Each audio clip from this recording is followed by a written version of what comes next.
Radhe Radhe, Dandavat Pranam. Welcome to Shri Shri Radha Vinobihari Mandir, Gopinath Bhavan, Shri Vrindavan Dham. Srila Gurudev ki jai, Srila Prabhupada ki jai, Shri Rupanuga Gauriya Guru Varga ki jai, Patit Pavan Shri Nityananda Prabhu ki jai, Prem Purushottam Shachinandan Gaur Hari ki jai, Radha Vinobihari Ju ki jai, Radha Ramana Ju ki jai, Giriraj Maharaj ki jai, Harinam Sankirtana ki jai, Hare Krishna Mahamantra ki jai, Gaura Bhakta Vrinda ki jai, Shri Gaura Premanande Hari Hari Bol. So I'm going to say it early for those of you who are present with us already, and for all those who come late. Sudevi dressed Radha Vinobihari Sachinandan Gaura Hari today, so they have a beautiful new outfit on. So stay for the very last darshan, and you will see how beautiful they look and how amazing Krishna's turban is. Extra big. Okay, so we will begin with Mangalacharan. Mangalacharan is page 1 of this book, Shri Gauriya Giti Guccha. Vandeham Shri Guru Shri Yuttapada Kamala. I was just thinking I should hold up a different book of Srila Gurudev's every single day.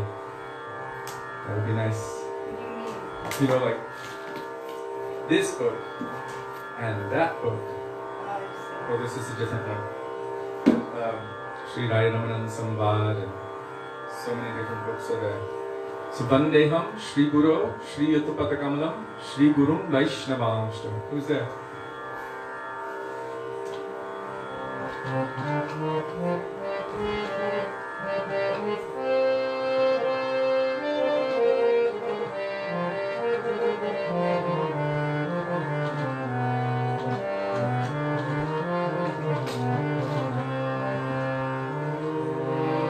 Vandeham Shri Guru Shri Yuttapada Kamalam Shri Guru Vaisnavamshta Shri Rupam Sagrajatam Sahagano Raghunatanvitam Tham Sajivam Sadvetam Savadhutam Arjana Sahitam Krishna Chaitanya Devam Shri Radha Krishna Padam Sahagano Lalita Shri Vishakhanditamshra Om Ajnanatimirandhasya Jnananjana Shalakaya Chakshurunmilitam Yena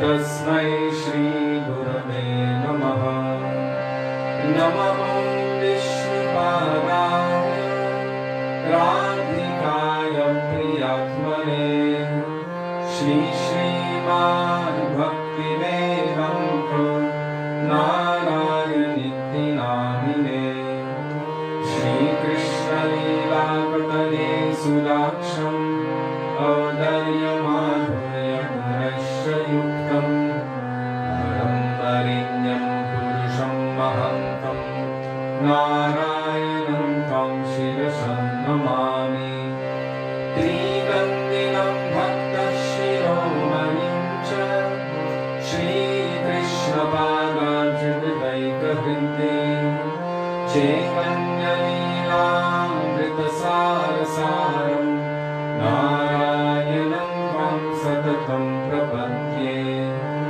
Namo Vishnupadaya Krishna Presthaya Bhutale Srimate Bhaktivedanta Swami Vinti Namine Namaste Saraswati Deve Gauravani Pracharine Nirvishesha Shunyavadi Paschatya Deshatarine Namo Vishnupadaya Vishnupadaya Gaura Presthaya Bhutale Shri Srimad Bhakti Pragyan Keshava Nitya Namine Ati Madhya Charitraya Svashritanam Chapanine Jivanuthe Sadartayo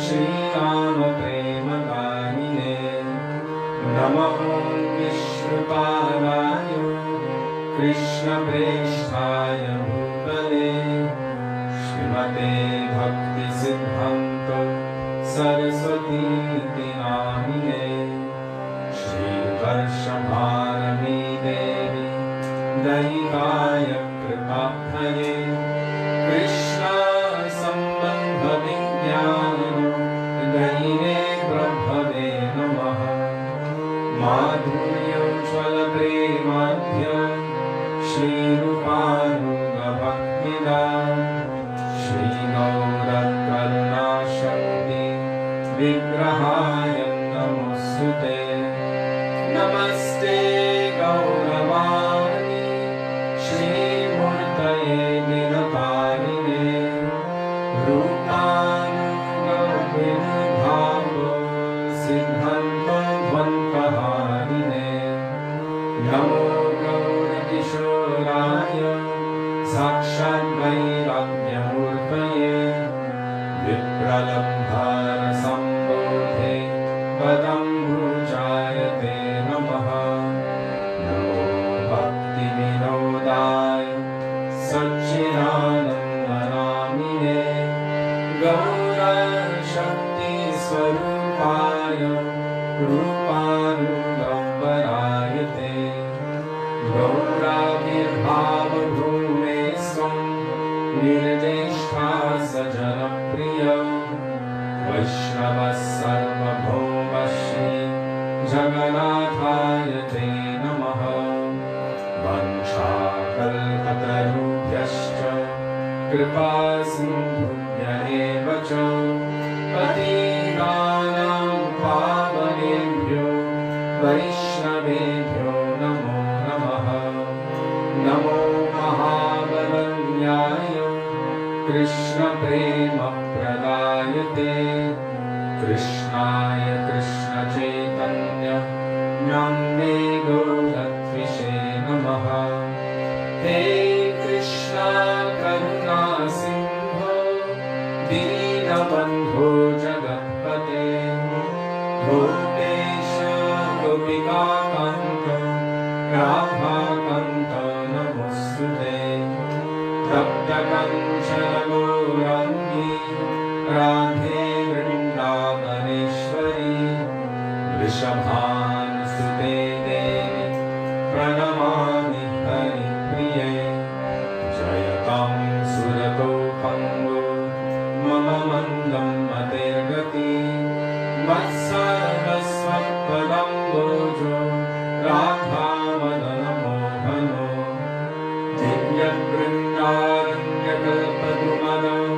Shrimad Ratnagara Sinhasanastho Shri Shri Radha Srila Govinda Deva Presthayadhi Sevyamanu Smarami Shri Mandra Sarasarumhi Vanshivata Tatasvitaha Karshande Musvara Gopi Gopinatha Shri Esunaha Vrindaye Tulasi Devyai Priyaye Keshavasya Cha Krishna Bhakti Prade Devi Satyavadyai Namo Namaha Panchatattvatmakam Krishnam Bhaktarupasarupakam Bhaktavataram Bhaktakyam Namami Bhakta Shaktikam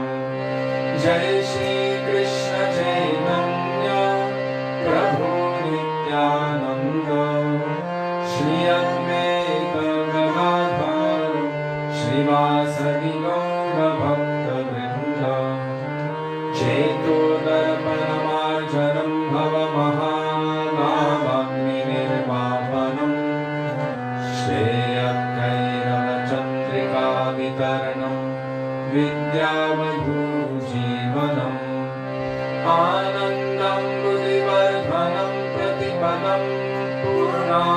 Amritashvadanam Sarvatma Snapanam Param Vijayate Shri Krishna Sankirtanam Harer Nam Harer Nam Harer Nam Eva Kevalam Nastyeva Nastyeva Nastyeva Gatiranyatha Hare Krishna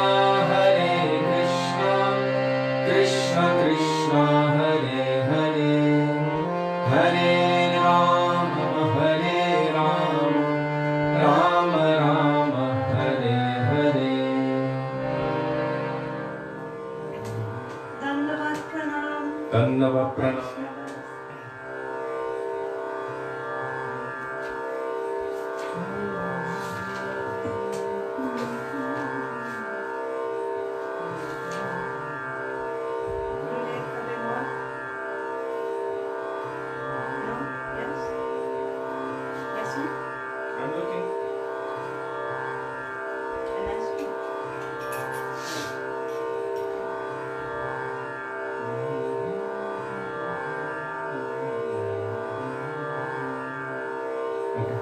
Gurudev kabe mor se dino habe.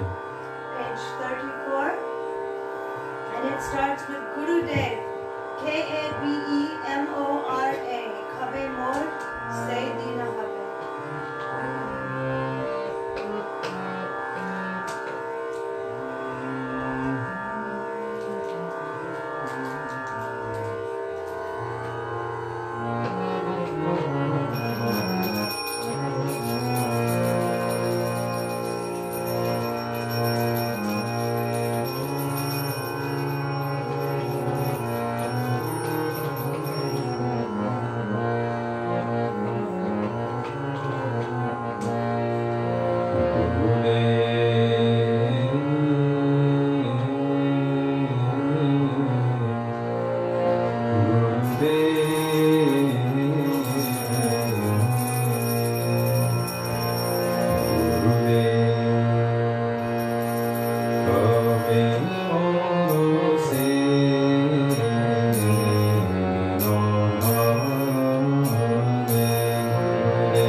कवे श्री चैतन्य मोरे करिबे ना दया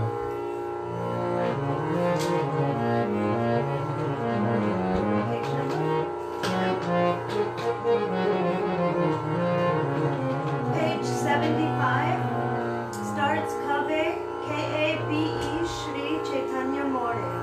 Page 75. And if you don't have the songbook, and if you don't know, Jiva Pavana Prabhu always posts the bhajans and kirtans that we're singing so we can all sing together in sweet kirtan.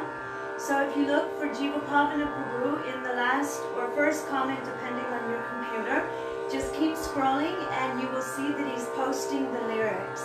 Thank you so much, recent Jiva Pavana Prabhu. comment. The most recent. Dandavad Pranam, thank you so much. 75 कवे श्री चैतन्य मोरे Sudevi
Kripa Kore Daya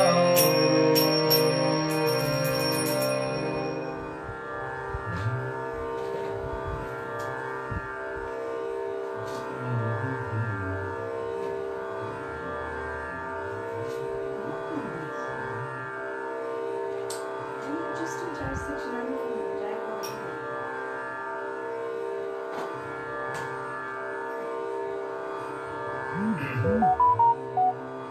What page is it? Or you can do Nitai Gauranga. I know. Do Nitai Gauranga. Sudevi is requesting that we can chant the names of Nitai and Gauranga. Jai Sachinandan, Jai Gaurahari. Nityananda Gauranga.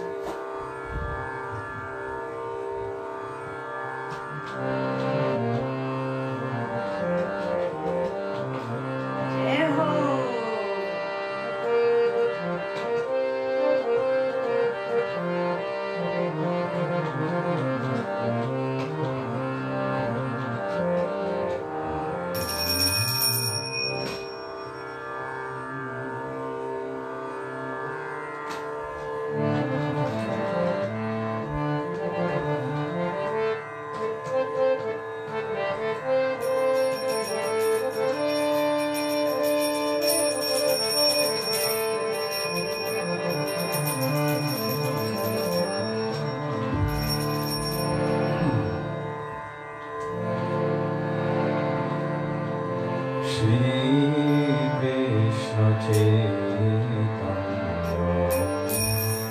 Prabhu Nityananda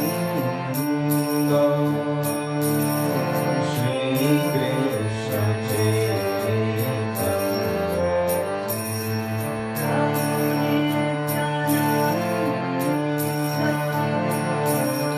Shri Advaita Gadadhara Srivasadi Gaura Bhakta Vrinda Shri Advaita Gadadhara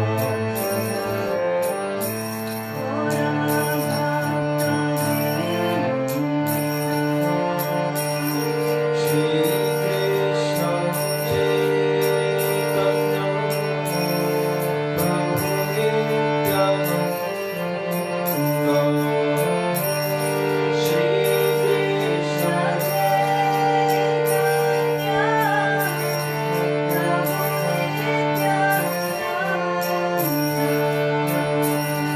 Shri Advaita Gadadhara Srivasadi Gaura Bhakta Vrinda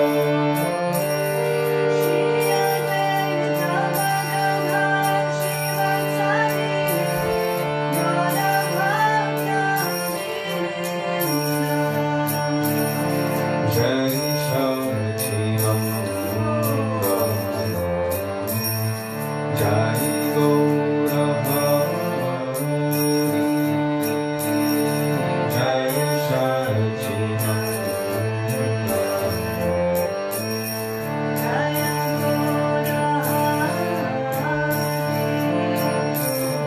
Jai Sachinanda Jai Gaurahari Jai Sachinanda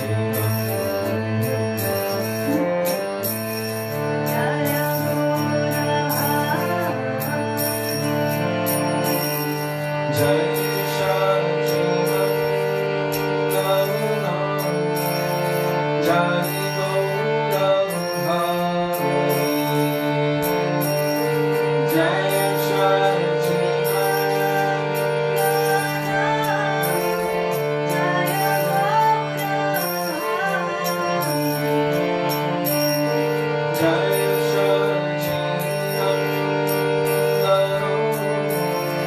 Jai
Purushottam Shachinandana Gaur Hari Ki Jai.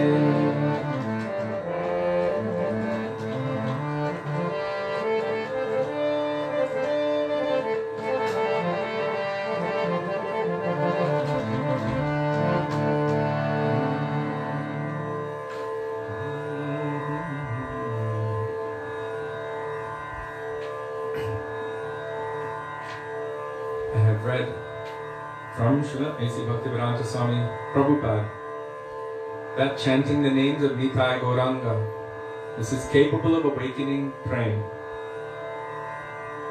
Without the mercy of Nityananda Prabhu and Chaitanya Mahaprabhu, we cannot actually progress to loving devotion at the lotus feet of Sri Sri Radha and Krishna. And there's no conception of aparad or offense while calling out the names of Nityananda Prabhu and Sachinandan Gaurahari.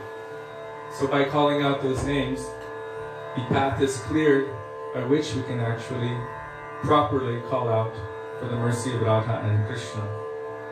I asked Srila Gurudev once, if chanting the names Nitai Gauranga is devoid of aparad and it's capable of giving prema, then why are we chanting the Mahamantra, which there's so many conceptions of aparad? Why don't we just chant Nitai Gauranga? Basically, the question was something like that. Why are we chanting Hare Krishna when there's so many possibilities of making offense and it fulfills your desire? So why are we doing it? He said, because Mahaprabhu wants you to. And I thought, wow, what a brilliant, straightforward and quick answer. We're praying and crying out for the mercy of Nityananda Prabhu and Mahaprabhu. Please give me your mercy. What is their mercy? Hare. Chant Hare Krishna, Krishna Krishna, Hare Hare, Hare Ram, Ram Ram, Hare Hare. Nir aparad naam loilo pai premadhan. And by this, without offense, then you will attain prema. So crying out to Nityananda Prabhu, Mahaprabhu, by their mercy and by their grace, the path will be cleared by which, hopefully, quickly, we will be able to call out with prema. Means one-pointed and with no material desire, only for the happiness of Radha and Krishna, we can call out Shri Harinam in the form of Mahamantra.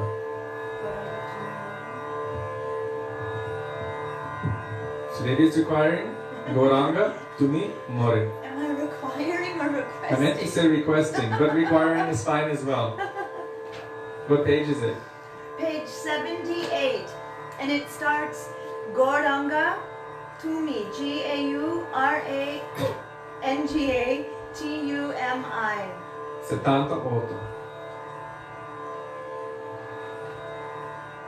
Is that 60? 70.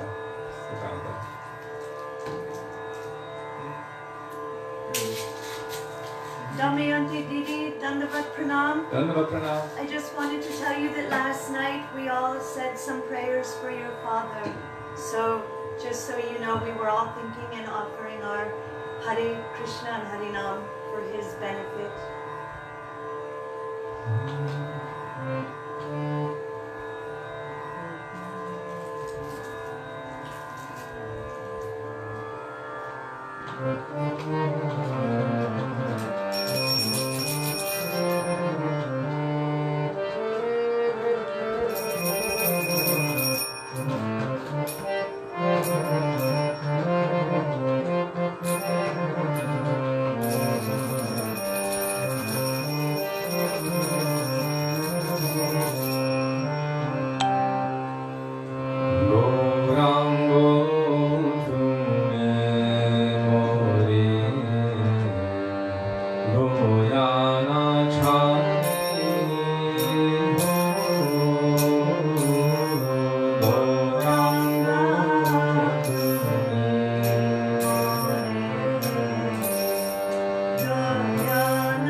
Jaya Jaya Sundara Nanda Kumar.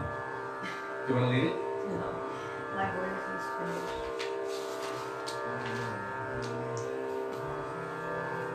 Jaya Jaya Sundara, page 344, and it starts with Jaya Jaya Sundara, Sundara, Nanda Kumar, page 344.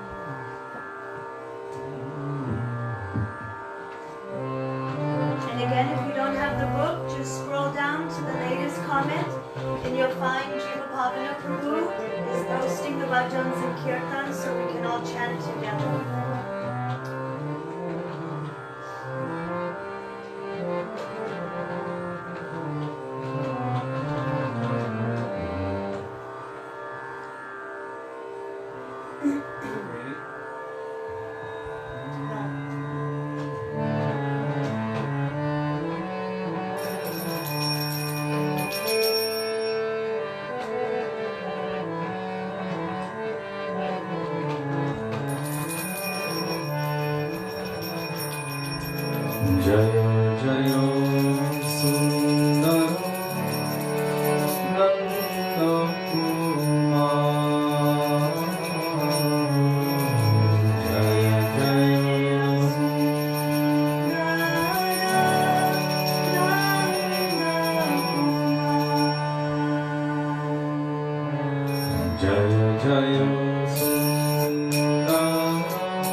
Did we ever figure out No.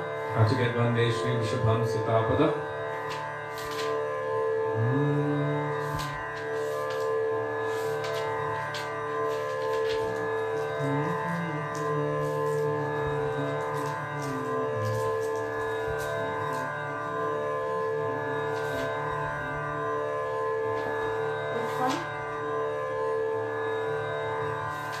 I'm looking.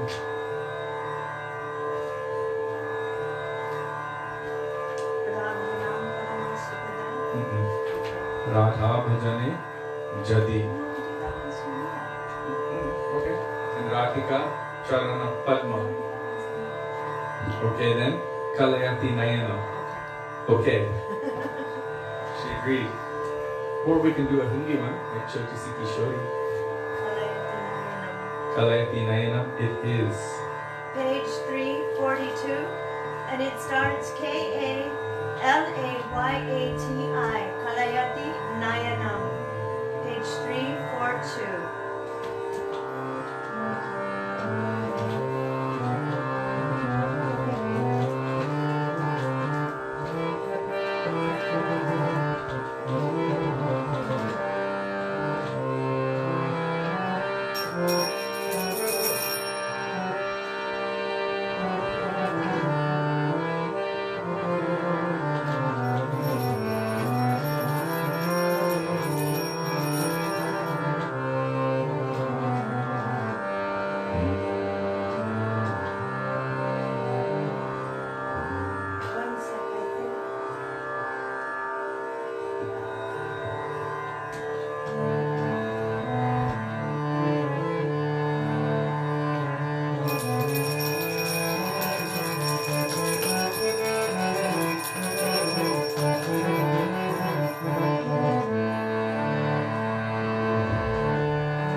Shri Shivanand Shrimati Radharani ki jai.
Gurave Gaurachandraya Radhikaya Tadale Krishnaya Krishna Bhaktaye Tadbhaktaye Namo Namah Ajnanatimirandhasya Jnananjana Shalakaya Chakshurunmilitam Yena Tasmai Shri Gurave Namah Namah Vishnupadaya Radhikaya Priyatmane Srimad Bhaktivedanta Narayaniti Namine Namah Vishnupadaya Krishna Pristhaya Bhutale Srimate Bhaktivedanta Swaminiti Namine Vanchakalpatarubhyascha Kripa Sindhubhya Evacha Patitanang Pavanebhyo Vaishnavebhyo Namo Namah Shri Krishna Chaitanya Prabhu Nityananda Shri Advaita Gadadhar Shivasari Gaura Bhakta Vrinda Hare Krishna Krishna Krishna Hare Hare Hare Rama Rama Rama Hare Hare Mukam Karoti Vachalam Pangam Nandayate Girim Yatkrapatamaham Vande Shri Guru Ninatarinam.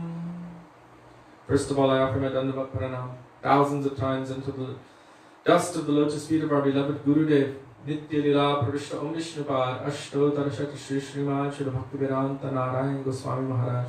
And the same thousands of Dandavat Pranam unto the dust of the lotus feet of our beloved Nitya Lila Pravishta Om Vishnupad, astottara Shri Srimad Srila Bhaktivedanta Swami Srila Prabhupada, and to all of our Rupanuga Gauriya Guru Varga, and to all Vaishnavas past, present, and future, including all of you who are present with us today, I offer my Dandavat Pranam. Dandavat Pranam.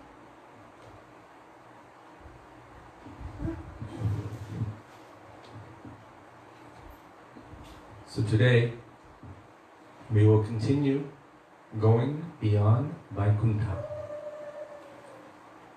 Before entering into this beautiful treasure, we will pray in the words of Sri Raghunath Das Goswami, to Sanatan Goswami, and to our Srila Gurudev.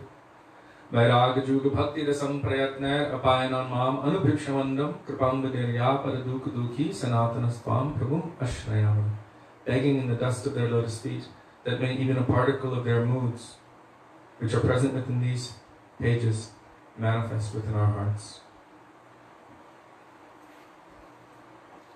So, yesterday, Srila Gurudev was speaking about what is real greed. Actually, I was speaking about that, based on what Srila Gurudev would speak. What is the difference between real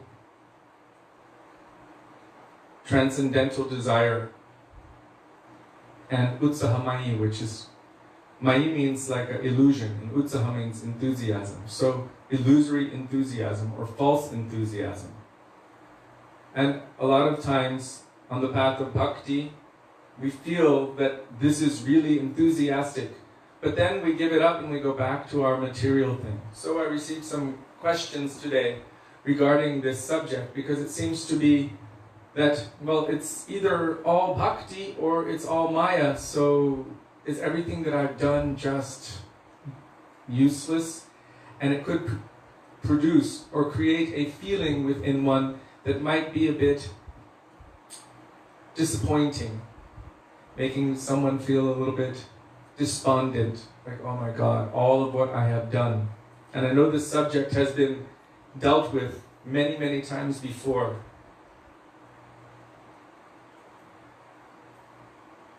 But it's essential, because inevitably, being conditioned souls and being prone to the four defects, Brahm, illusion, Pramada, making mistakes, Karanapatava, imperfect senses, and Vipralipsa, the tendency to cheat others, which also implies that we are cheated ourselves, that due to weakness, sometimes we may fall back, and we might start moving forward, we may fall back.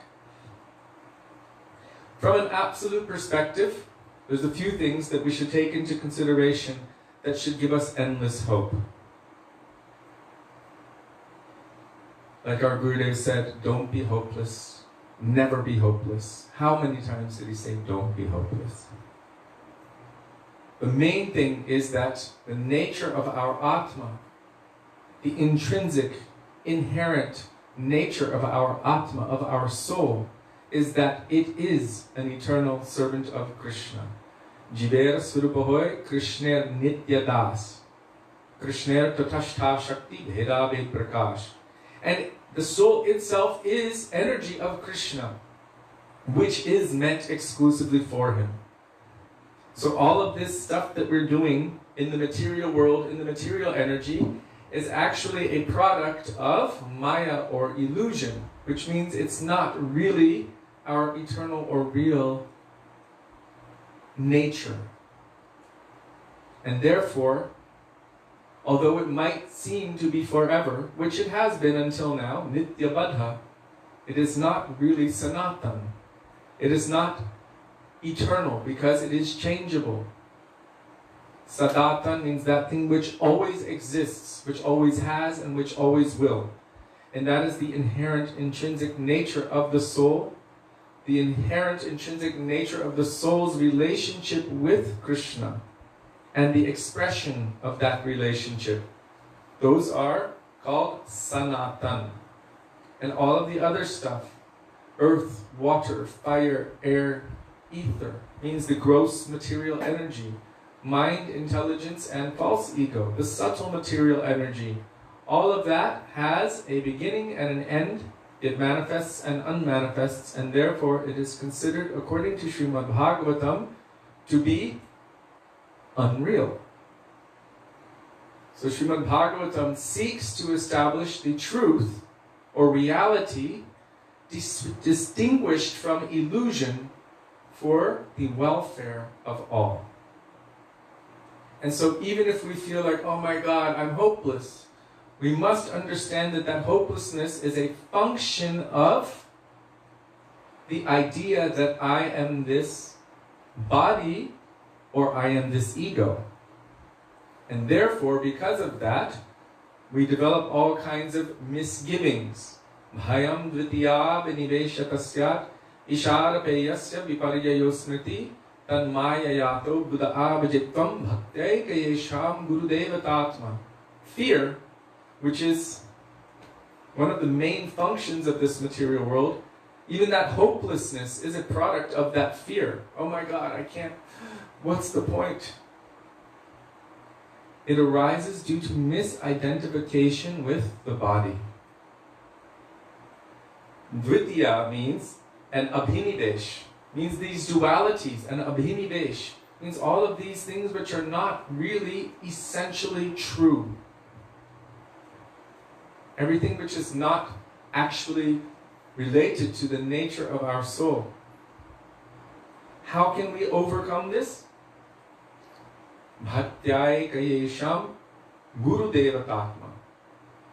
Perform bhakti under the guidance of Sri Guru, who we accept as our own soul, and we worship like that. Means not as my heart and soul. Bhaktyaye kayesham Gurudeva atma. It really means, like we say, Koromore atmasat, oh Gurudev, make me yours. Make me like you, but make me yours. Submitting at the lotus feet of Srila Gurudev. Praying. Acknowledging our weakness, but praying for that topmost thing. Like Bhaktivedanta Thakur. I am so full of lusty desires. Siddha deha diya vrindavana maje. Therefore engage me in your transcendental pastimes and give me my eternal transcendental form. Because I know that this is all just a perverted reflection of my real intrinsic eternal nature. So Srila Gurudev always aspired to inspire greed, transcendental lolyam or lobe within our hearts. So many times he would say, be careful, don't do this, don't do that. But he didn't focus so much on all of the negatives. He really focused a lot on the positives. And that was Krishna Katha, Hari Katha. Before we continue, I just want to apologize in advance if any cut in signal comes, because I am hearing thunder. Yes, very loud. So when thunder and lightning and ice is falling too, then we are all in danger. What shall we do? It's part of our Govardhan Leela song, which we will do at another time. So sometimes the internet will cut out, so please forgive me in advance for that. So, why should we never be hopeless? Because our Janma Adhikar, the intrinsic eternal nature of our soul is to love Krishna. And everything else is actually not really real in terms of its temporary nature. And even our affiliation with it, our relationship with it, that's also considered not real. We say, this is my body. It's not my body. This is my name. It's not really my name. I've had thousands and millions and trillions of names, and thousands and trillions and millions of bodies, and thousands and trillions and millions of wives, and thousands and millions and trillions of husbands in every species of life. Thousands and millions of children, and I have been the child of thousands and millions. Which one? So all of these things are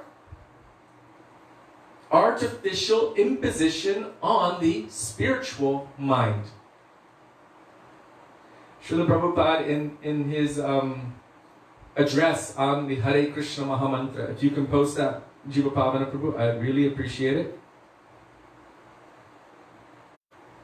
In his address on the Hare Krishna mantra, he is saying that the activities of bhakti and the chanting of Hare Krishna is not an artificial imposition on the mind.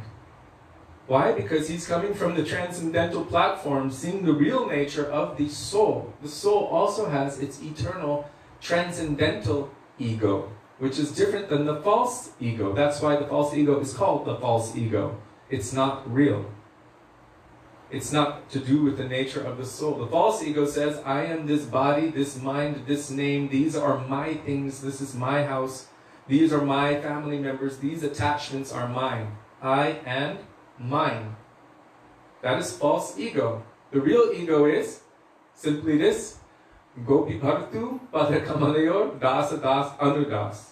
I am an eternal servant of Krishna. What kind? Servant of the servant of the servant of the beloved of the gopis. This is the real ego. Who am I? Nitya Krishna Das. And more specifically, who am I? That is to be determined by Sri Guru when he detects the nature of our soul. What is the specific nature of my service to Krishna? In any form, what is the nature of this soul to serve Krishna? What particular relationship, what particular bhav, what particular name, what particular dress, everything is there in potential, in seed form. And it just needs to be awakened. Srila Prabhupada was quite emphatic on this point. Our Gurudeva was quite emphatic on this point. Srila Govinda Maharaj was emphatic on this point. Our Param Gurudev, Bhakti Pragyan Keshav Goswami Maharaj was emphatic on this point. All of our Guru Varga, especially the 7th Goswami, Srila Bhaktivedanta Thakur was very, very strong on this point. So, it's part of, it is not part, it is my nature. So this should be a cause for endless hope. Everything else is an artificial imposition on the transcendental mind. What we really are is being covered at this time. So many layers are covering the soul, but the soul's nature remains as it is. Krishna says that. Everything, when you finally, the last thing, the last function, when you remove everything else, what remains? That is the imperishable soul. Imperishable means it always was, it always will be, it always is, and it has its nature about it. First chapter of Jaiva Dharma, Srila Bhaktivedanta Thakur is discussing Vastu Tattva. Vastu means substance, and Tattva means foundational truth. The foundational truth of a substance. Every substance has its intrinsic nature. You can call that the elements, the elemental aspect. If you look at the periodic chart of the elements, every atom has its own particular intrinsic makeup with so many electrons and neutrons and everything that's the makeup of that element. That's why it's called an element. The soul also has its elemental nature. So, Srila Bhaktivedanta Thakur is referring to Vastu Tattva, that the soul also has its intrinsic individual elemental nature, but it has something about it its own makeup, its own individuality. That's what personality is made of. It's not that we're all just a bunch of blank blobs of jelly, and then somebody comes and zaps it and says, now you are this person. Oh, wait a second, I made a mistake. Take that out. No, now you're this person. Erase, redo, erase, redo. How would that be nitya? How would that be intrinsic, inherent, eternal nature? Then it can always be changed. So our Guru Parampara were very strict on this point. And if some or one has made any other adjustment or idea about it, then we need to understand that through the medium of our Guru Varga. But that's not really the subject I want to speak on in terms of this particular subject. The subject is, don't be hopeless. So we have so many opportunities to move forward in the path of bhakti, but we also have our anarthas which are holding us back. So sometimes it feels like, yes, I'm doing so much, I'm doing so well. And then I feel no inspiration. But I do have so much thirst and taste for the material energy. If one had true taste, real taste, in Krishna Bhakti Ras, it would create an incessant, unquenchable thirst. Krishna, Trishna, means thirst for Krishna. Now we have an anartha which is known as asat trishna, thirst for everything which is unreal. Asat. Sat means truth or reality, and asat means not true and not real. So we have thirst for all of these other things. And that's why I mentioned that we can take our own pulse and we can see where we're at. But that shouldn't give us hopelessness. It should create within us a drive. It should create within us a hope. Look deeper inside. What is the nature of my Atma? There is no material thing within the entire material universe or in all of the material universes that can satisfy the necessity for the transcendental Jivatma. You cannot actually really satisfy a spiritual, eternal substance with a temporary material thing. It's kind of like eating junk food. It's not even good for you. But you eat the junk food, and then when the time for Mahaprasad comes, you say, I'm not hungry. And that's what's nourishing. This one is killing you, that is nourishing. But I keep feeding myself with all sorts of mundane little things. That is why tapasya is necessary. Give up that thing to make room for the Mahaprasad, or the mercy of the Lord, the mercy of Gurudev, the mercy of Vaishnavas, to be able to enter. But if I keep filling myself up with all kinds of nonsense, mundane things, then I'm not giving the space or the capacity or the place for their mercy to descend. I'm essentially holding it, blocking it. And then Gurudev would say, what can I do?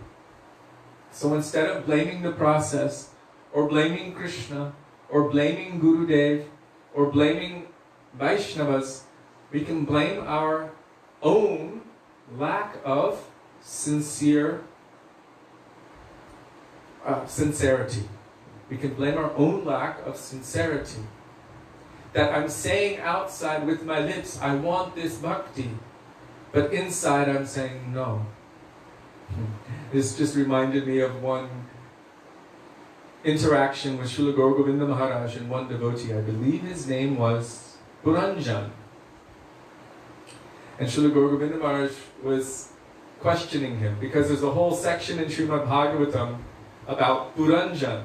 So Srila Gurudev Maharaj was making a little bit of a play on his name and linking it to the Katha in Srimad Bhagavatam.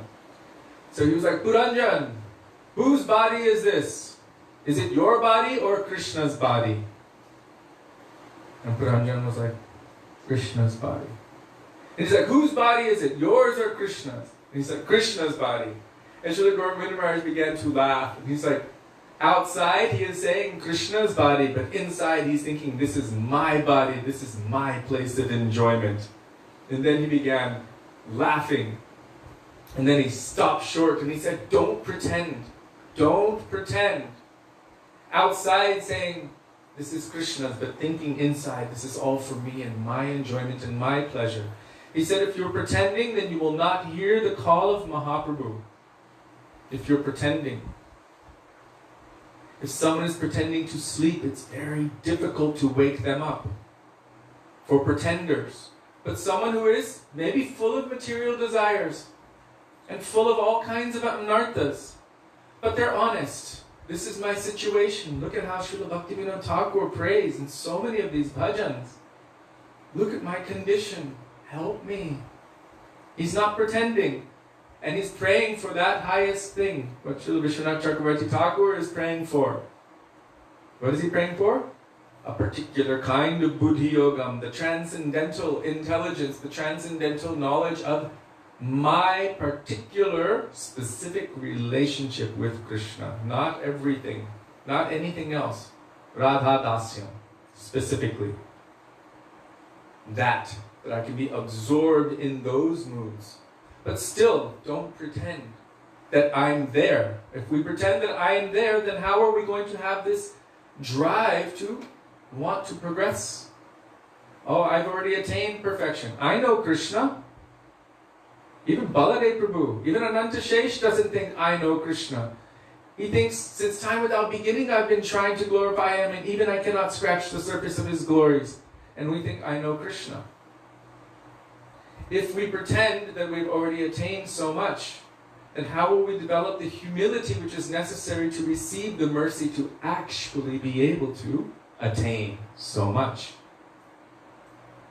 Like that old man told me when I was 16, in the process of bhakti, in the path of bhakti, don't ever be satisfied. And I was thinking, no, bhakti is the most satisfying. And I was thinking I was doing bhakti because I was doing all of the morning program and then my chanting, and I was doing all of the activities of bhakti. But he said, don't ever be satisfied.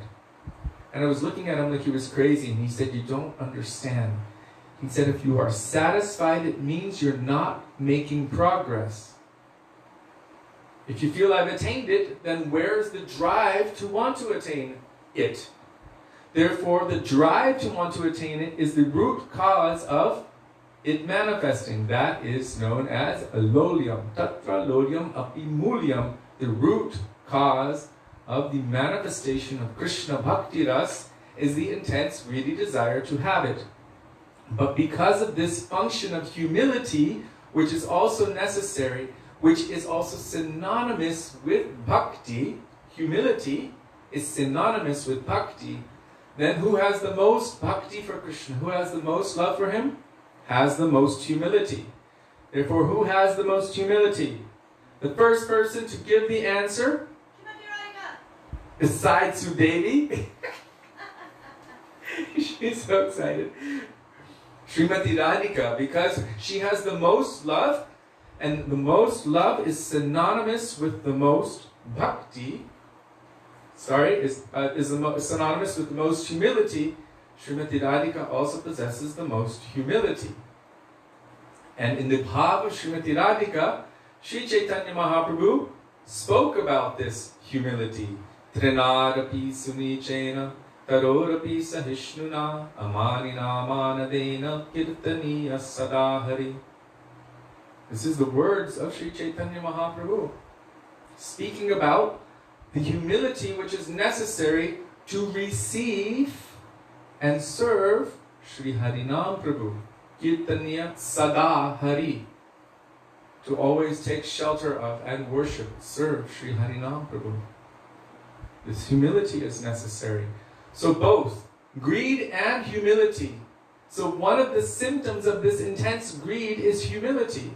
Because the greed means, I want it, I need it, I cannot live without it. So what is the process of attaining that? That greed will bring about the humility which is necessary to receive that mercy. Because we cannot just order it or demand it, or even steal it. In the example Srila Gurudev was giving of the rasagula, yes, then you might beg, borrow, or steal.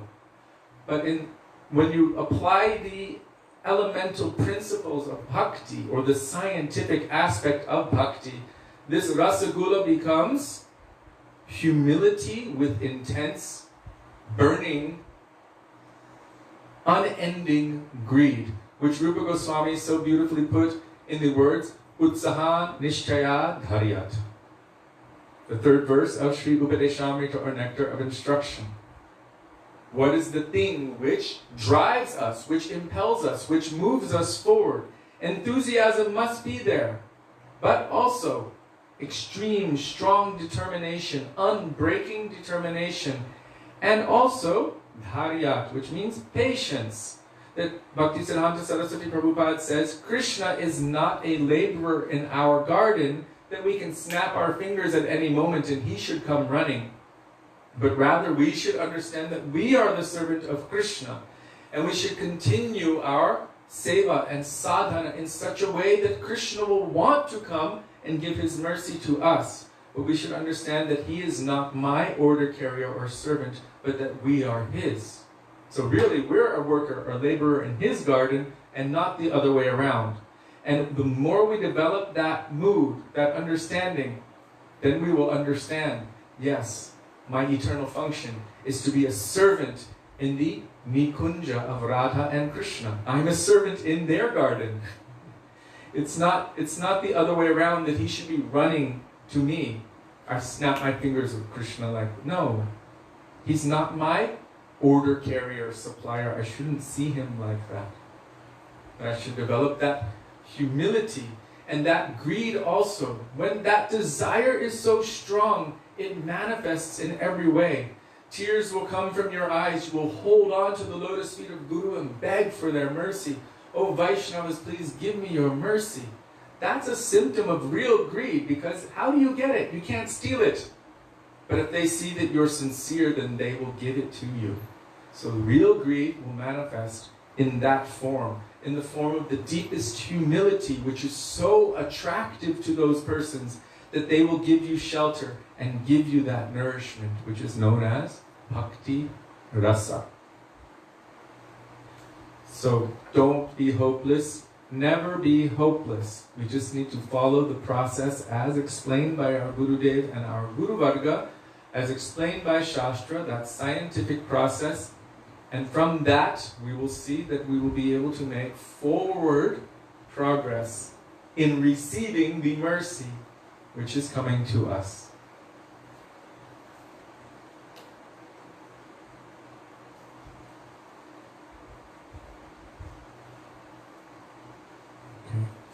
Jiva Pavana Prabhu is also posting regarding the things that we're discussing now, so many appropriate references from Shastra, Guru Sadhu and Shastra, and our scriptures.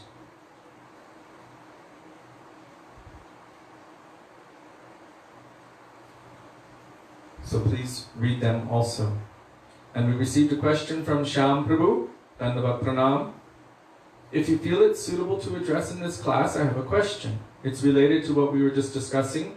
We read in Nectar of Devotion that pure devotional service is both the means and the goal.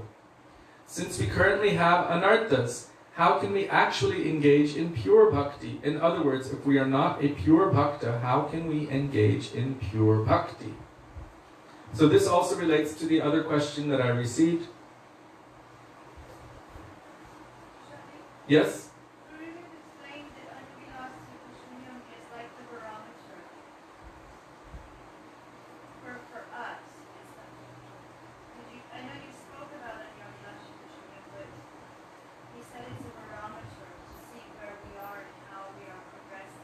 So Sudevi is saying that Srila Gurudev explained that Anyabhilashita Shunyam, that verse defining bhakti, the best verse, is like the barometer for us.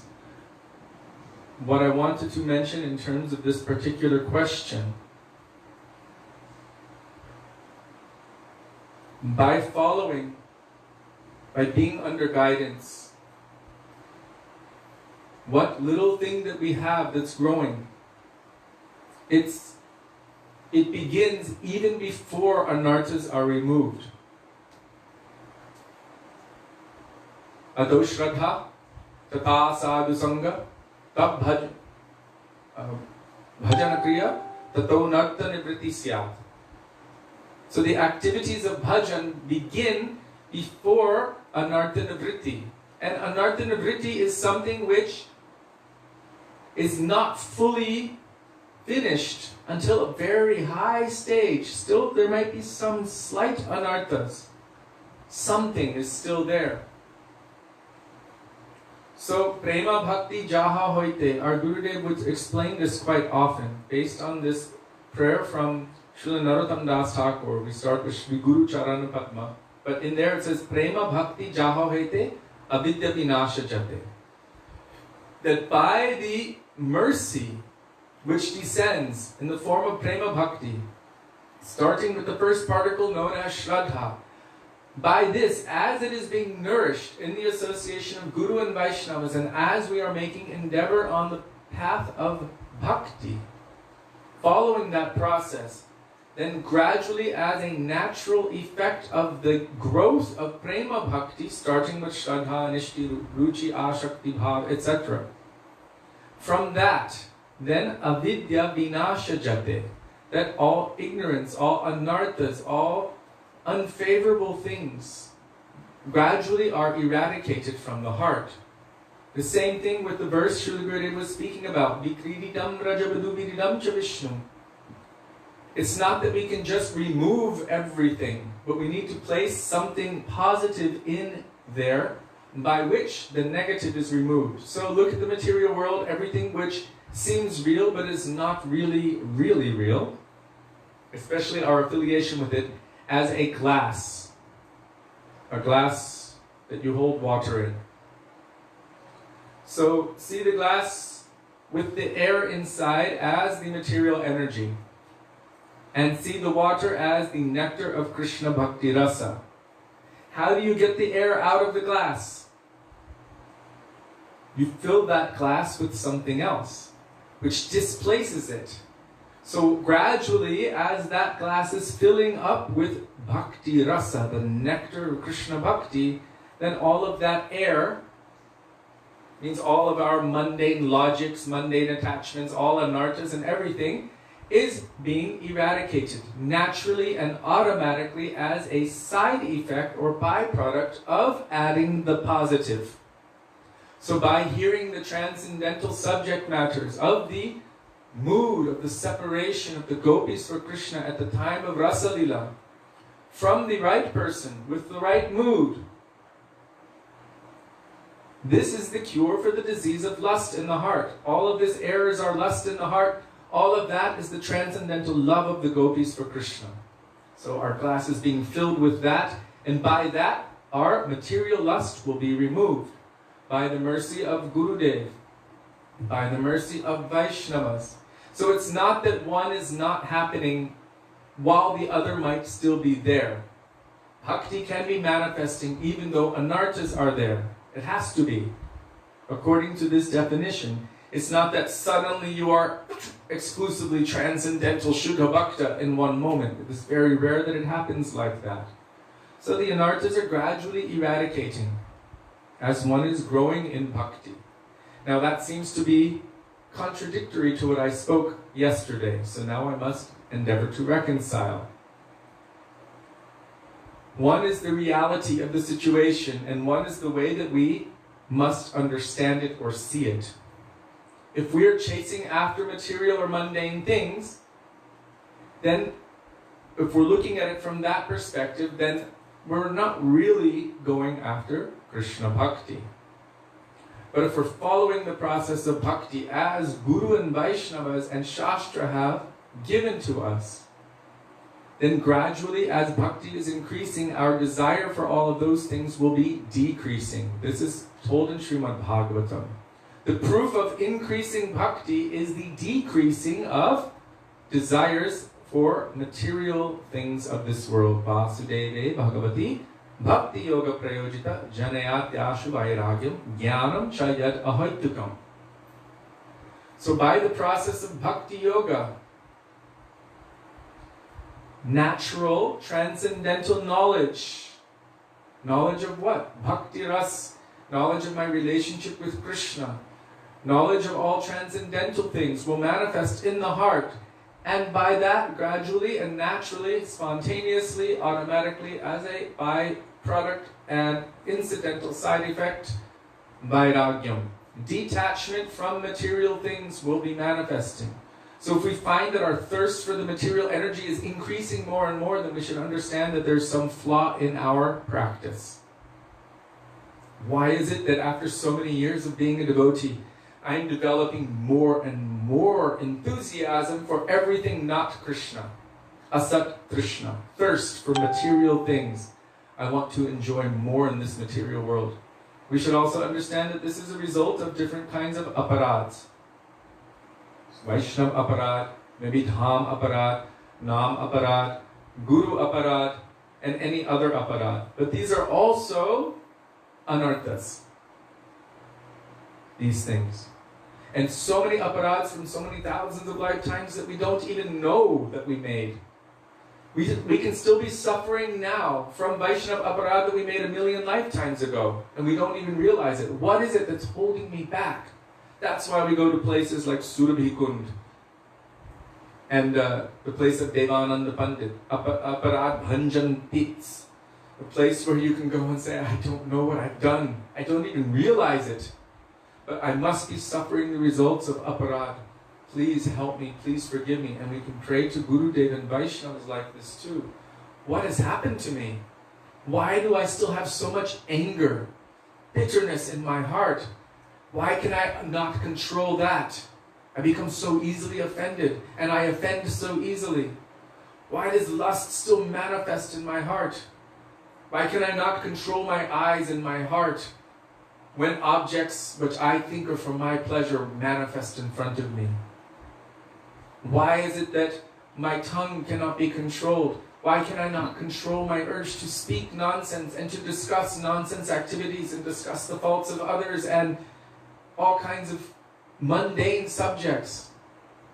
Why is my mind running here and there to all kinds of material desires? Vacho vegam, this urge to speak all kinds of things. Mano vegam, the mind is running here and there, trying to seek satisfaction. Krodha vegam, my anger is just out of this world. Jivva vegam, my tongue is always enjoying, wanting to taste so many things, especially during lockdown. Always running for the snacks or this or that, wanting to always satisfy the sense of my tongue and fill my belly and satisfy my sensual, sexual organs. All of these things always striving for, trying to enjoy in this material world after so long. And then we can really check ourselves, test ourselves and say, am I following the process that my Gurudeva has given or not? And we should be honest about it. Otherwise, how can we progress? We must have some simple honesty. Yeah, you know what? I'm not really following. I put on a good show for other devotees, and I try to pretend to myself sometimes, but I know that I'm full of nonsense. And maybe others know too. I'm not really making an honest endeavor. That's why I'm not progressing. That's why I'm degressing. So according to your question here, we have anarthas. How can we engage in pure bhakti? So dovetailing everything in the service of Krishna. Vacho vegam. How do you dovetail the urge to speak? We have this tendency, we need to speak. We're social beings. We're social animals. We need to speak about stuff. So we can speak about what's going on in this world. Oh my God, Trump is this, Trump is that. Oh my God, they're taking away our rights, they're doing this, they're doing that. Mask on, mask off, this and that. But none of that is going to awaken bhakti in our heart. So that is actually not controlling the urge to speak. Controlling the urge to speak means utilizing this urge to speak about Krishna and topics of Krishna and bhakti and Vaishnavas and everything that will help us at the time of death to remember Krishna. Every once in a while I have to check myself. My God, you've been speaking about this, thinking about this. What if you died right now? Was it worth it? Aye. Then you gotta it's kind of like hitting your mind with a shoe. Why are you doing that? Why are you wasting your valuable energy? You don't know how much time you have. And you're speaking about all of these other things. Meditating on so many other things. Even very stalwart devotees who spend so much energy for years and years discussing Tattva Siddhanta. For the last 6 months, I've only seen them discuss conspiracy theories. And I'm like, my God, what happens if you die doing that? No, no, no, no. Come on, give us Krishna, give us Krishna. This is Vacho Vegam, the urge to speak. If we use it for the service of Krishna, then gradually the sense will become purified. Sarvopadi vinirmuktam tatparatvena nirmalam. When we dovetail everything in the service of Krishna, as I'm speaking, I'm remembering how Srila Prabhupada was speaking about, he started tapping the microphone. He said, this is matter, it is material, it is ordinary, it is like dead matter. But, and he said, because it is being utilized in the service of Krishna, it has now become spiritualized. So if we utilize our senses in the service of Krishna, in the service of Guru Vaishnava Bhagavan, if we utilize our senses in their service, gradually they will become purified. And through that gradual purification, Hrishikena Hrishikesha Sevanam Bhaktir Uchyate, then gradually our mixed bhakti will start to turn less mixed and more pure. The more we utilize our senses in the service of the Lord. Maharaja Ambarish was glorified because he utilized all of his senses in the service of the Lord, including the subtle senses. It starts with Savai Mana Krishna Padaravindayor. How did he use his mind? Savai Mana. All of his senses, but his mind. How? Always in remembering the lotus feet of Krishna. Savai Mana Krishna Padaravindayor. Pada Aravinda means lotus feet. Always remembering the lotus feet of Krishna. How does one remember the lotus feet of Krishna? Srila Rupa Goswami tells us. Manmanasa madhukara marpaya nija pada pankaja makarande deva bhavantam vande. Oh Krishna, I'm offering my pranam to you. Please always allow my mind, which is like a bumblebee, go to your lotus feet, which are like beautiful, fragrant lotus flowers. I know that I have no bhakti for you, not even a sesame seed of bhakti, but you have the potency to make the impossible possible. So let that happen. I know that Lord Brahma, even in complete samadhi, cannot capture even a glimpse of the effulgence coming off of your toenails. But still, I'm begging you to let my mind be like this bumblebee going to the lotus flower of your lotus feet. How to keep the mind controlled? Utilize it in the service of Krishna. Gurudev said you cannot control this restless mind, never, never, and never. Whether you try to make it your friend or whether you try to beat it, it's very obstinate, both ways. He was actually referencing what Krishna was telling in Bhagavad Gita. Make your mind your friend. And he's like, oh my, Gurudev was like, it's very difficult. And then Bhaktisiddhanta Saraswati Prabhupada, he's saying in the morning, beat your mind 100 times with a shoe. And in the evening, beat your mind 100 times with a stick. Or maybe it was the other way around. Anyway, beat your mind. And he said, even then the mind is so obstinate. Obstinate. And then Raghunath Das Goswami is also trying the friendly way. Oh, my dear brother mind, you are so powerful, you are so brilliant, you are so amazing. So I'm taking your two lotus feet in my hands and I'm begging you, Guru, Goshte, Goshtayesu, Sujane, Bhusuragane. Oh, remember Gurudev, glorify Guru, glorify the Vaishnavas, glorify the Brajavasis, glorify Sachi, Nandan Gaurahari, glorify Radhika Madhava. Aye Svantar Bratas, Chatubir Abhiyache, Dritapada. Raghunath Das Goswami is also praying like this. And I read from Gurudev, he's like, mind is so crazy and difficult. You cannot control your restless mind. It is quite impossible, he said. You can't stop it from going wild and mad. He said, but you can put some boundary around it. So what's the boundary? He said, put a fence around it, but let it run wild and free. Where? Within Braj Mandal. Keshigat, Vamshivat, Dwadashakanan, Ramaghat, everywhere. All the forests of Vrindavan, Varshana, Nandagaon, Terkadamba. Everywhere. Let it run wild, let it run free. Govardhan, Radhakund, Shyamakund, Kusum Sarovar, Manasaganga. No? Radhakunda Tata Kunja Kutira Govardhana Parvata Jamunatira Kushuma Sarovara Manasaganga Kalindanandini Vipulataranga Vamshivata Gokula Dhira Samira Vrindavana Tarulati Kavanira. So many beautiful places, and Srila Gurudev wanted us to come every single year. That was one order he gave us. Maybe you can't even come to Navadvip, you can't come, you're busy doing, but you should be here for Braj Mandal Parikrama every year.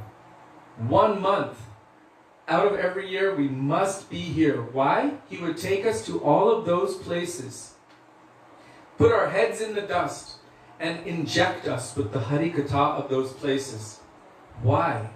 So that our minds could run wild and free like a crazy wild animal, but to all of these places, and remember the sweet Hari Katha, the pastimes, the leelas, and the lessons of all of these places.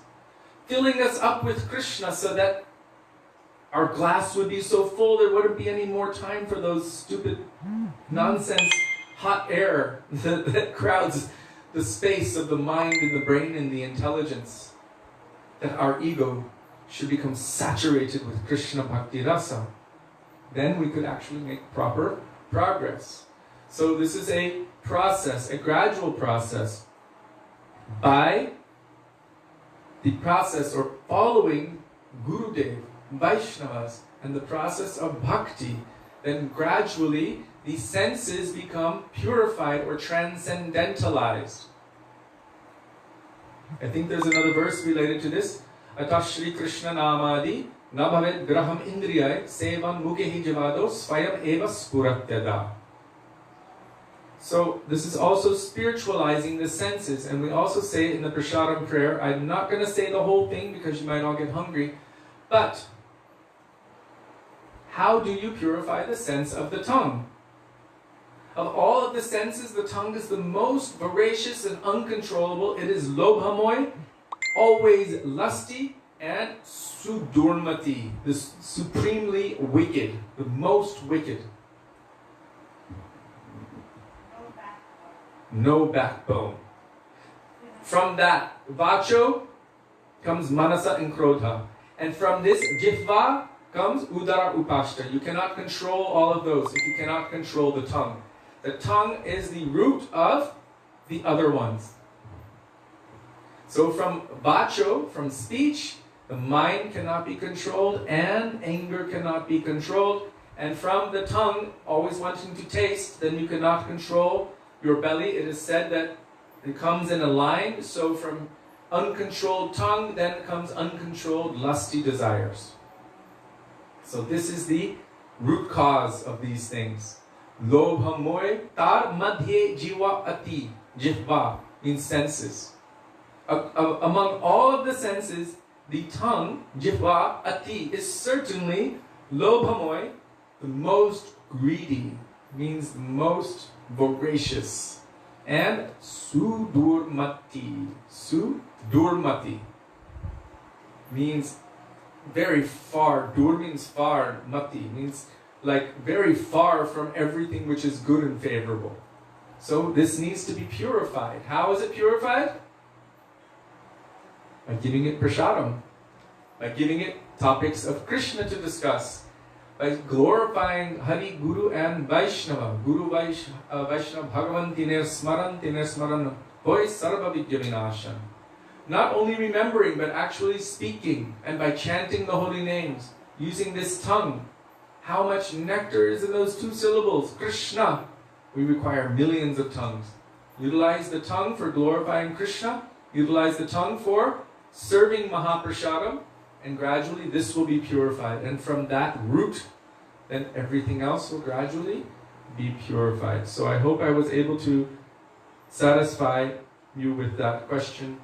Now we only have a few more minutes, but I wanted to read something, so forgive me for taking so long.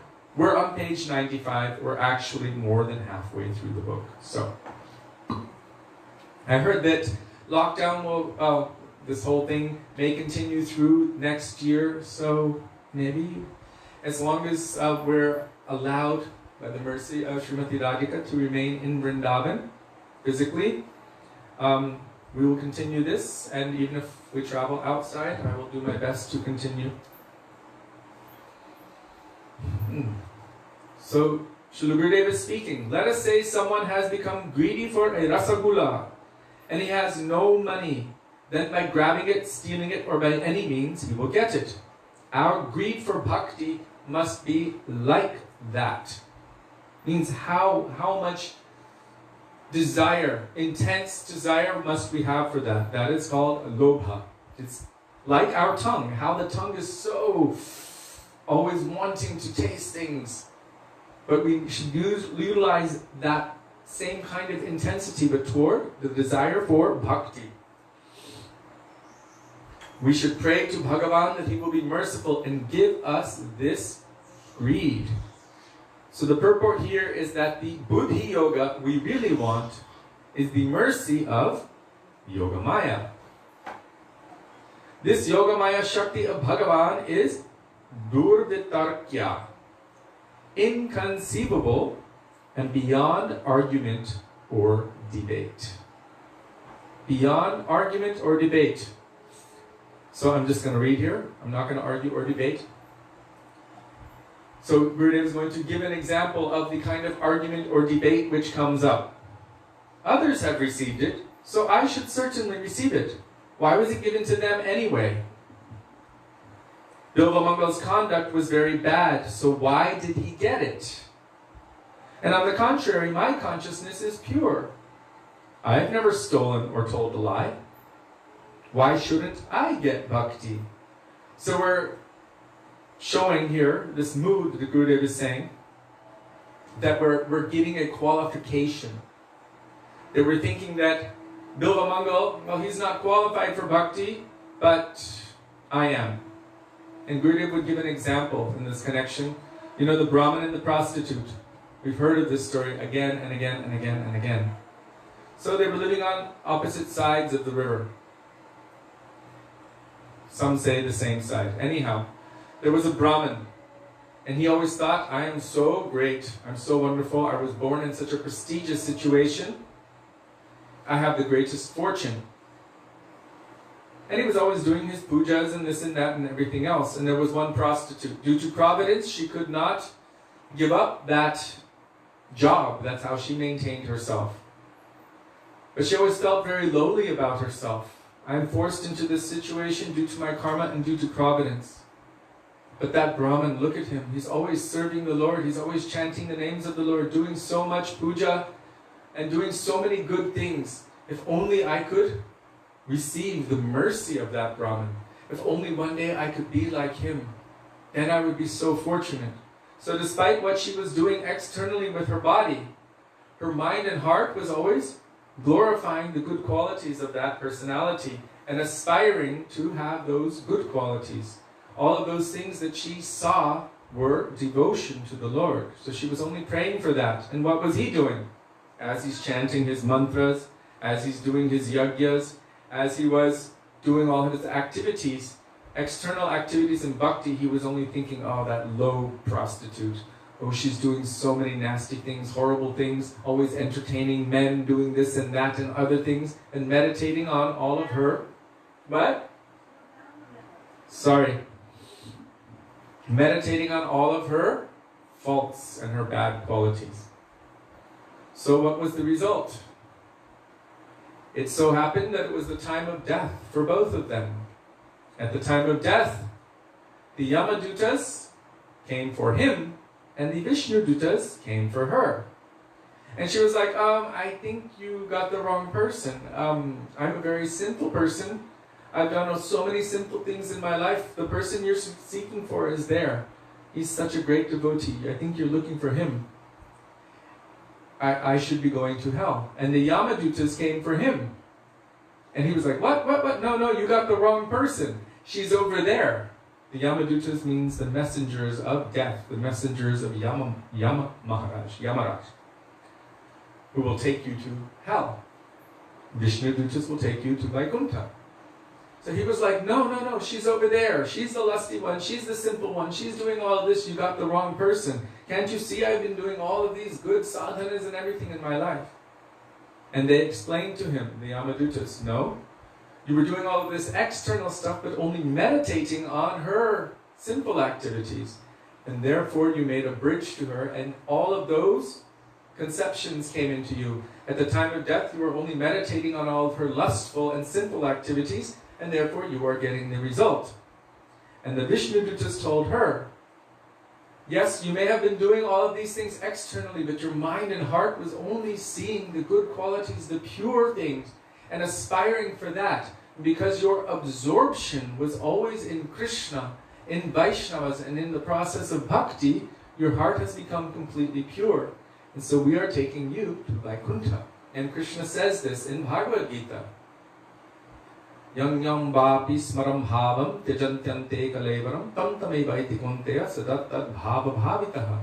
Whatever state of consciousness one is in at the time of death, this is based on what they are meditating upon within their life, that state they will certainly attain.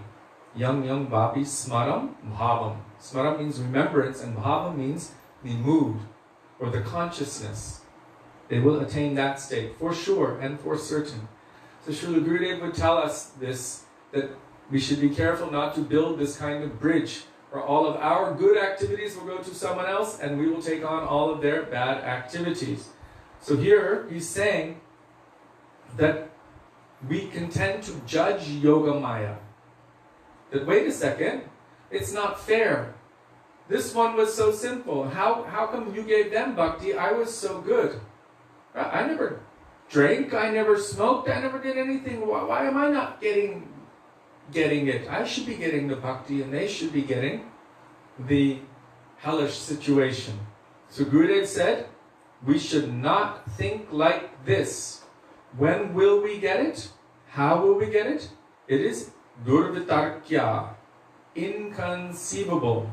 That is the meaning of bhakti is independent. We cannot say, oh bhakti, you have to follow this rule or that rule. And it seems like it's unfair. But we must understand the nature of mercy. No, we say, hey Krishna Karuna Sindhu. I deserve mercy, but they don't. What about that person who is Durdaiva, the most wicked, the most fallen, who is going to suffer the most and who is begging for mercy from the core of their heart? Oh my God, look at my situation. When Narada Muni cursed Manigriva and Nalakuvera to become trees, at that point, as they started turning into trees, they became completely shocked. And they fell at his feet with tears and began begging for mercy. And he gave them a very special mercy, that they would personally be liberated by Krishna, and they became the eternal associates of Krishna in Vrindavan. So, if someone is doing okay in bhakti, means they're doing all of the general activities, but they're not really sincerely crying out for mercy. They're just comfortable, coasting along. It might be that that person who is really having a difficult time, who's struggling, who's suffering, and who's praying from the core of their heart, Krishna, please help me, that person will get more attention than this one. Because one is comfortable. That one means he's not making progress. That one is sincere. That one is crying from the core of their heart. begging for relief from the suffering, the blazing forest fire of material existence. We cannot say where mercy flows, but mercy generally has a nature. See yourself walking down the street and see any beggar. There's some beggars that are there. I remember there was a beggar in Seattle, and he had a sign in his guitar case, and it said, need money for a beer or something. Well, I wasn't inclined to give. But, in India, you see these ladies that are there with their babies, and they're dirty, and they're skinny, and they're sick, and they're just begging, or some very old people. There was a lady the other day in the gully, quite elderly. She must have been 70-something. And I noticed that she has a new cast on her arm. They haven't been able to make any money for all of this time. They're struggling. And she was sitting there, and she just looked at me, and she just put her hand up as I was walking by with all my groceries from the market. And I just reached into my pocket and pulled out what I had. And it ended up being a 200 rupee note, and I handed it to her. And that might have been a lot for her. But she looked like she needed help. And she seemed sincere. So if someone is just not really sincere, then we don't feel inclination to give. But someone who might be desperate, who's crying and begging, please help me, I need help, then the mercy might flow more. So if someone is really sincerely crying from whatever position they're in, but they're desperate for mercy, then mercy naturally flows in that direction. So here, Gurudev is actually saying it is durvitarkya, inconceivable. So even the idea that only mercy will flow to the most fallen, so to speak, we can also put that qualification on, but Gurudev is saying here actually it's inconceivable. Beyond argument or debate, we cannot say where or how mercy will flow. By the arrangement of this very Yogamaya alone, Bhagavan appears in unlimited varieties of forms. When Bhagavan comes in the forms of Nara and Narayan, he is always absorbed in meditation. That is one bhav or mood. In the form of Ram, he has a particular mood. In all other forms, he possesses a specific mood. And all of this is arranged by the influence of Yogamaya. Parameshwari. From Parameshwar comes Parameshwari. So Gurudev is saying this is another name for Yogamaya. The verse under discussion here from Brihad Bhagavatamrita says, Kint vas yaikanta bhakteshu gudham kinchin atishtati. Even though it is inconceivable, still it is not a secret to his pure devotee. By whose mercy will we obtain exclusive bhakti? By whose mercy will we obtain exclusive bhakti? For us in this world, here and now, Shri Guru Charana Padma, Kevala Bhakati Sadma. So Kevala also means exclusive. It means only, but it also means exclusive. It means one-pointed. Kevala. So by whose mercy will we achieve exclusive or one-pointed bhakti? That mood, that transcendental serving mood, only by the mercy of Shri Guru Charana Padma. The lotus feet of our spiritual master are the only way by which we will attain pure devotional service. So here Gurudev is saying, by whose mercy will we obtain it? From Yogamaya. We will receive a proper understanding of it. Otherwise, no one will ever be able to understand it. So this Yogamaya is manifesting to us. This means transcendental or internal potency through the medium of Shri Guru. We understand, according to Madhurya Kadambini and according to our Shastra, that Bhakti Devi, who is supremely independent, places herself in the very capable care of the Madhyam Bhagava, the Vaisnava, who delivers this bhakti unto the jivas who are aspiring to move forward, who are needy of this bhakti. So from Yogamaya, we will receive a proper understanding of it. Otherwise, no one will ever be able to understand it. But Gurudeva is saying it is inconceivable, but still it is not a secret to Krishna's pure devotees. So Narada told Gopakumar, to enter Goloka, you must understand these points. Then you will be qualified to render service there. Otherwise, you will remain here in Vaikuntha and have dealings with Narayan in a similar way as the Kumaras who came here, received a brief darshan, and then merely returned to their own residence. So this is quite interesting here. Gurudeva is saying that Narada is telling Gopakumar that if you want to attain Braja Ras, means the mood of a Brajabasi, if you want to attain that perfection, then you will need to understand these points. I got a question. Yes. Okay. So you will merely go to Vaikuntha, have a quick darshan, and then go back to your abode. So I'm under the understanding that no one falls from Vaikuntha. Once you go to Vaikuntha, you don't have to go back to your own abode. You don't go back to your abode. You become a resident. So how is this that the four Kumaras go there, have a quick darshan, and then they leave? Did they go inside or did they just go to the gate? They're also eternal associates of the Lord for pastime purposes. One thing to take into consideration is sometimes things are told like this to give us more inspiration to move forward. Leela. Well, yes, but here, otherwise you will remain here in Vaikuntha and have dealings with Narayan in a similar way as the Kumaras and receive a brief darshan and then return back, they return to their own residence. So, but actually if it's not their nature, it yes, wouldn't happen anyway. The thing is, for Gopakumar, that was not his eternal residence, and he was feeling dissatisfied there. So once you go to Vaikuntha, once you have actually attained the transcendental realm, yad gatva mam nivartante tadhama paramam mama, you can never, because Maya can't even cross the viraja, means the dividing line, or the river dividing the material and spiritual worlds. So how can Maya reach her influence into transcendental Vaikuntha and pull anyone out of there? It's not possible.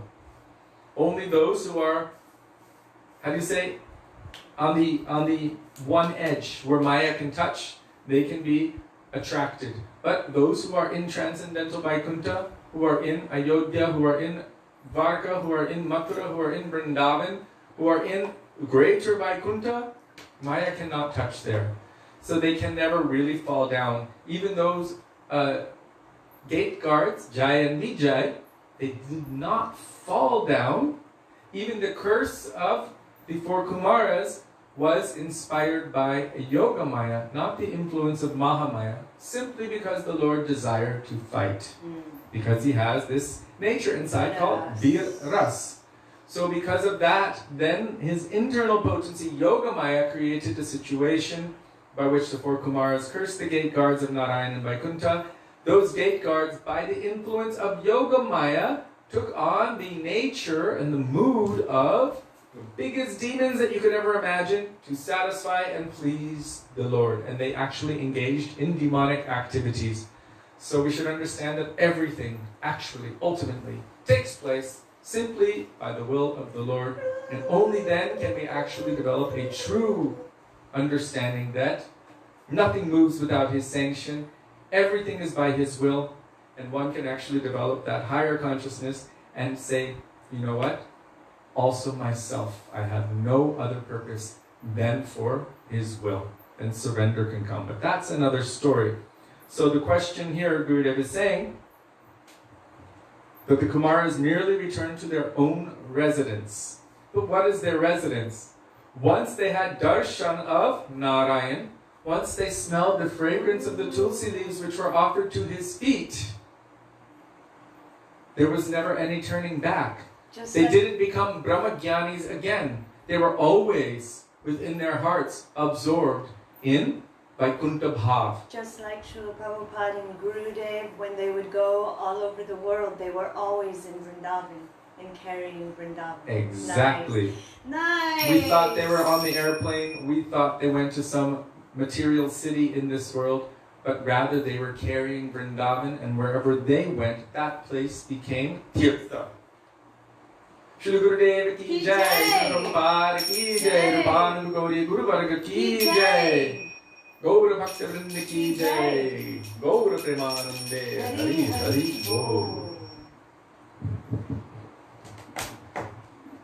Mercy has a nature. Yes, that is Kripa Shakti. So everything has a nature.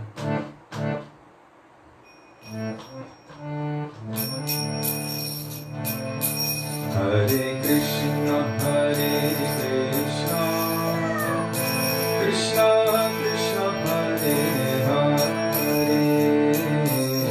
Hare Ram, Hare Ram, Ram Ram, Hare Hare, Hare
Nitai Gaur Premanande Hare Krishna Shri Gurudev ki jai Prabhupada ki jai Bhagavad Gita ki jai Srila ki jai Sachinandana Gaur Hari ki jai Radha Bihari ji ki jai Radha Bihari ki jai Giriraj Maharaj ki jai Hari Ram Sankirtan ki Hare Krishna Mahabharata ki jai Gaur Bhaktivedanta ki jai Nitai Gaur Premanande Hare